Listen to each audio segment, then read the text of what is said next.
Paper Sean presents Notes borrowed from the smartest kid in class. Double checked by an award-winning teacher. Everything you need to ace math in one big fat notebook. For the brains behind Brain Quest, the people who wrote this card series.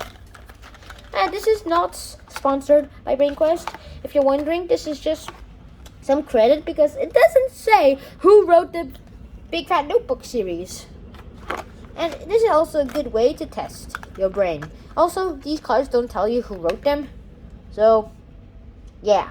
I don't know what the author's name is, so I can't really give her or him some credit. But anyways, this is the start of a new episode. And let's get started right now with this. Unit 3. Expressions and Equations. Part 4. Inequalities and a recap. Let's get started. Bang! Pickle drop! Alright, let's start with some, inequalities. And basically, we're going to find out how to solve and graph inequalities. So, let's get started. Now, solving inequalities. Well, an equation is a mathematical sentence that contains an equal sign. An inequality is a mathematical sentence that contains a sign indicating that the values on each side of it are not equal.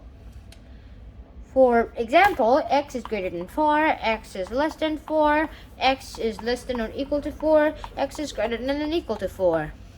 To solve an inequality, you just follow the same steps as solving an equation. For example, 5x plus 6 is less than 21. 5x is less than 15.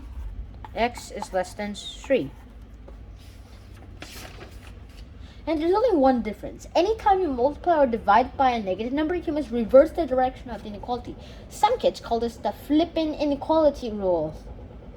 For example, so for x, minus 4x is greater than or equal to 24.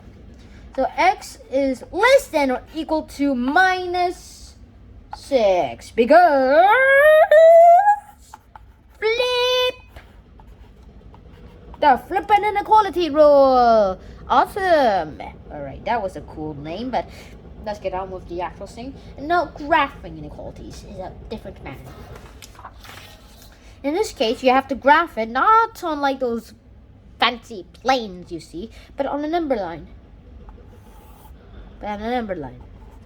So let's say we're asked to graph x is less than 8.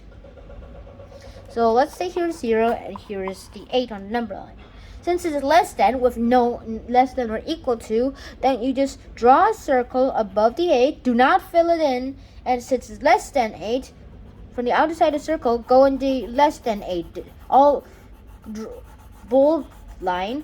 Make all the numbers that can be represented on this number line that are less than 8 into a bold way and draw an arrow because why not? Because it goes on infinitely. But do not draw it here because then it will be a bit, confusing. If the sentence uses a less than or greater than sign, we indicate that the number is not included with an open circle. And yeah, basically that. And the number represented by x is less than 8, so 8 is not included in the possible numbers. Therefore, the circle is open.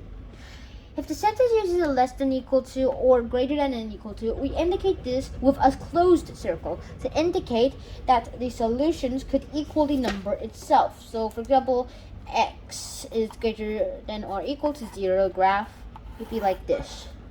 So let's say here's 0, then fill in a circle. And then write in all, and then bolden all the possibilities of the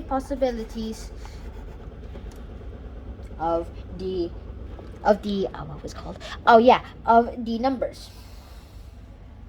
You can always solve a graph and then just find out and then graph it out all. And just after you solve an inequality, you can graph it onto a number line. Just think of that. It's an awesome way. And eventually some tests will actually tell you that. How to do it. And now a quick recap. Often we encounter real-life situations that we can solve an equation or an inequality. And use all the things you just learned, and with a recap, you can always do everything you can. For recaps, just